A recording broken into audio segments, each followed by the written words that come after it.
What does the hoods of College Park, Georgia, and the rap industry have in common? Dolla Boy, 2 Chainz, and Ludacris.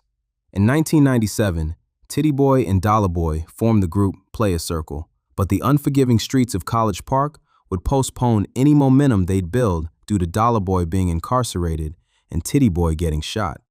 So although they were recording before their mishaps, the world wouldn't know who they were until 2007, and by that time, they were ready. Peanuts, drop you in the seat at the drop of the beat. I'm the pilot in chief, I tell them. After their worldwide success, Titty Boy became 2 Chainz and continued making major moves through music, but Dolla Boy faded into the background. But why? And what really happened? There was a group at one point, and it was popping, and then they came out with 2 Chainz blew up, and we didn't hear about or see Dolla no more. What happened with the separation? What was there a separation? What happened? He didn't come out with 2 Chainz.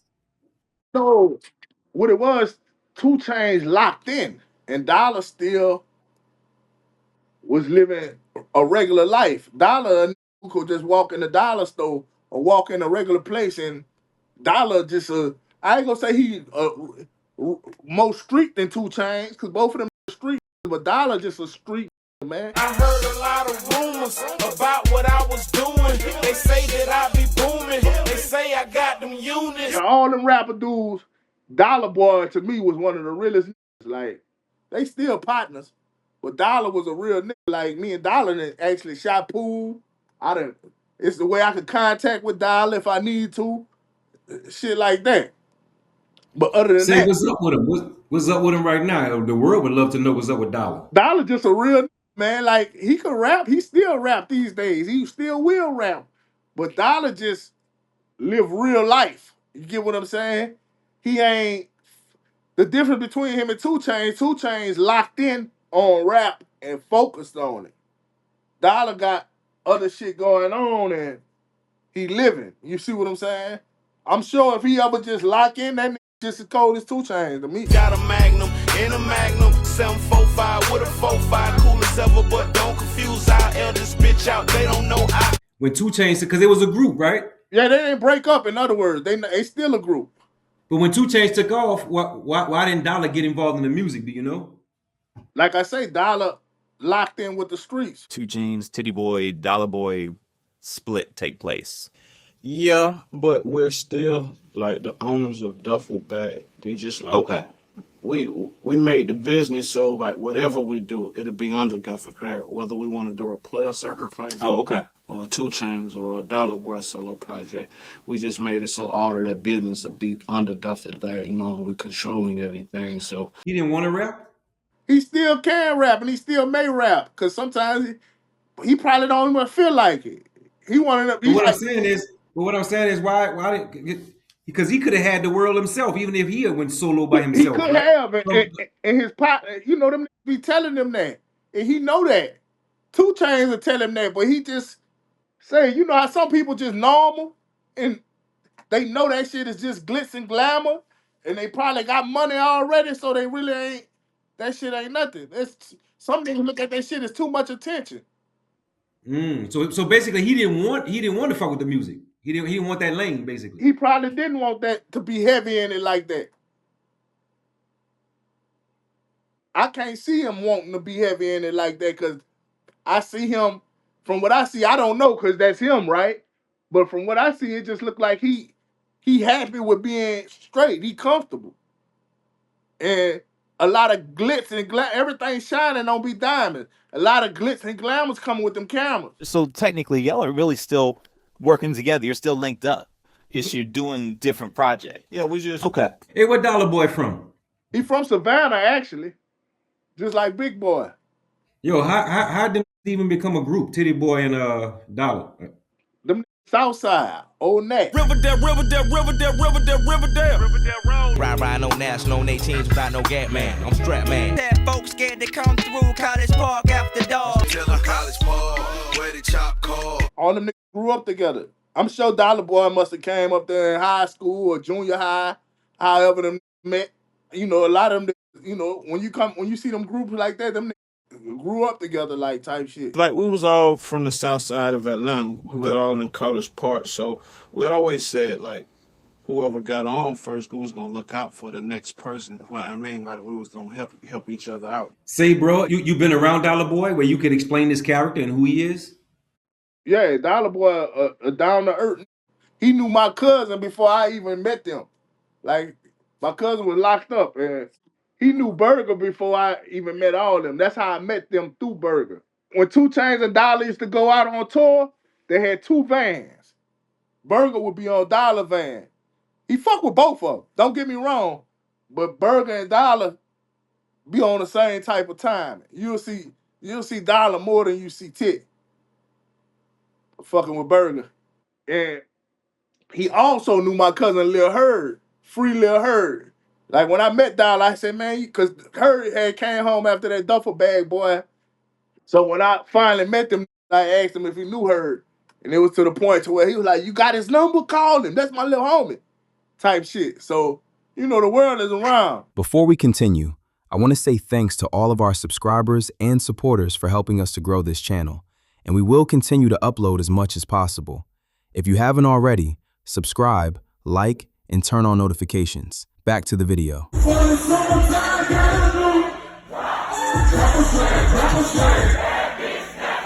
Young Dolph in New Orleans, right? You have any hands on with that? I ain't never bumped into him in New Orleans, but you know he get a lot of love in New Orleans. You know, C Murder really fuck with him hard. Like, see, I think they even let C Murder speak at his funeral on a live, you know, thing. I want y'all to know I'm in a pen for real. They gave me life, that means they want me to die up in jail, you feel me? And when you in this situation, a lot of people run out on your own family, you heard me? So for Dolph to come through and holler at me, that was some real stuff right there, man. As far as my experience with him when I stayed in Atlanta, I locked in with Dolph a couple times, man. He was good friends of the family. At the time when I met Dolph, I wasn't listening to his music yet. My brother, he like 8 years older than me, so, and he stay in Texas, one of my brothers. And him and his son was on Dolph, and they kept telling me, boy, you better listen to that Dolph. Dolph hard, Dolph hard. And I hadn't listened to him yet, so I bumped into him at a video shoot, and I usually don't ask celebrities for pictures and shit like that. I usually don't be on that. But I'm saying to myself, I said, man, if I tell my brother and them I was with Dolph today, they ain't gonna believe me. I said, I gotta get this picture. So I explained it to Dolph myself. I was like, bro, I usually don't do this, but my brother and them really fuck with you. I said, man, I gotta take a picture just to show him. And he was, from that point on, that was real. He was like like me and you, just a real. Just from being around him, he fuck with everybody. Like if he's straight, you gonna be straight. Everybody gonna be straight. Like he just a you know, a giving dude. He was a helpful dude. Like he used to bring my auntie gifts and shit just out the blue. You see what I'm saying? So that showed me how genuine he was. Like to just pop up here, auntie. He call her mama, you know, and just bless her. You know, I just know once I met him, I got a couple partners from Memphis he knew. You see what I'm saying? We had a lot of mutual people we knew. But, you know, it wasn't nothing. We ain't run together like, you know, on no daily basis. It was just when we ran across each other, it would have been a familiar face. I can't say he was interested in signing one of the artists that I was dealing with. I still deal with my artists. But he was interested in signing him right before he died. I'm talking about right before he died. This was like something to have. My artist was like excited about it. You know what I'm saying? OG Black, OGBLAHK. That's how he spell it. And he was excited about it. And I think he would have fit right in with Dolph and them. There was a point in time off the phone we was talking and we mentioned how Soulja Slim wasn't about to sign with Cash Money. You see, there was a lot of shit going on about how Slim wasn't. I don't know Slim personally. I don't know none of them niggas personally. I'm a fan of the music, right? Slim, one of my favorite rappers. And I listen to a lot of interviews. Like I was telling you a while ago, you listen to this interview, you listen to this interview, and you should be able to determine the truth off of the interview that you steady watching. So we can go back to UNLV interviews when they was like, they wanted Slim on their album, Baby, and then wouldn't even let Slim in the studio to record.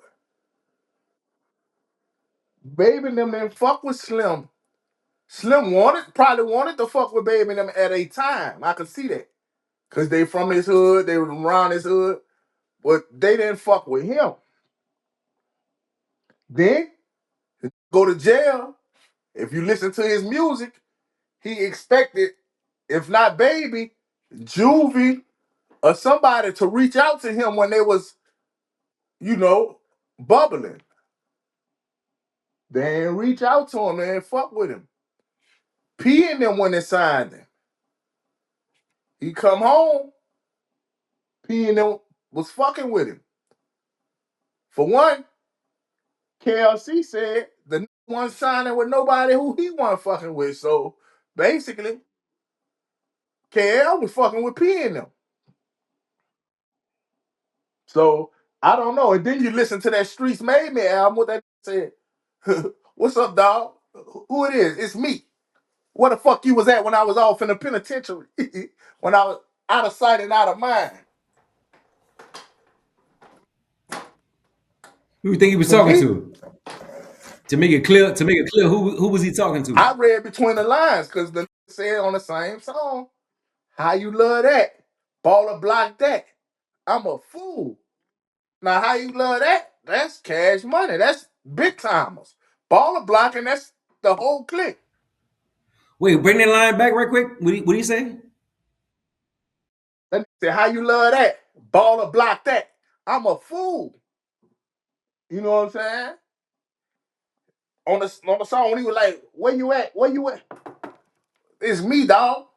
Where you was at when I was off in the penitentiary? When I was out of sight and out of mind. He was just saying what it was when he was locked up. He said, "But I ain't gonna say no names, because they know who they be. But if you think I'm talking about you, fuck you." He said, "Because lately, I've been seeing like these on Soulja hate me. They gonna try to duct tape me and drop me off in a Noya. But I'm shell shocked, clutching my Glock. Bitch, I'm a soldier. I'm a fool." He just telling you.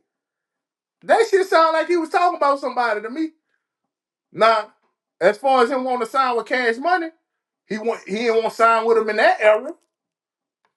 Then the next era come with him and BG.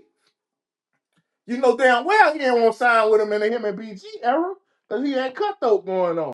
You remember when he was like, he said, "I ain't tripping about the blowing up and all that shit, man. I'm just tripping off of, Soulja this, T-shirt, Jabot this. I created that." He said, "Ain't give me no credit for none of that." Back then, them was saying Soulja, when Juvie dropped that Soulja rags and was saying, them wasn't giving Slim credit for that. We going back to at that time. We ain't talking about now that he's dead and they won't give him Say, his bro, you saying flowers. Juvie got that song Soulja Rag from Soulja Slim? No, Soulja rags was in. Start wearing Soulja rags and fatigue cause of Slim. Tees, bows, and reeds cause of Slim. Magnolia Slim created the Soulja rag trend. And he wasn't mad that he made the song. I can't say he was mad that they made the song. He just was saying, acknowledge me. Like, give me my props. Give me my flowers for this. Especially I'm locked up. At the time when he dropped that shit, he was locked up. So he felt like, make my name big. I'm sure that's what he was thinking because he made the statement. He said that. My life go like this. I was born in New Orleans, moved to Mississippi in the 90s, in the early 90s. I'm from the West Bank. I'm from Algiers, McClennyville to be exact. The who know me from there know me from a little. They don't know me. I can't say I grew up was in the mud in McClennyville. The niggas who know me, they know me. It's I played pee wee football in McClennyville. I did all that. Then we moved to Mississippi. It was a culture shock because we moved to the country. My family from the country. I have a big family in New Orleans. They Taylors. You know what I'm saying? And they all come from we all come from Mississippi. And when I moved to Mississippi, like I said, it was a culture shock. And it's like 2 hours from New Orleans. So it was almost like we was always home. Like even though we was living in Mississippi, every break we got, we was back in New Orleans. So it was almost like I went to boarding school for a time. It was like, we gone with school out, but he right back. Then my mama stopped doing that. She stopped bringing us home so much. And but then I spend every summer. I'll go right back for the summer.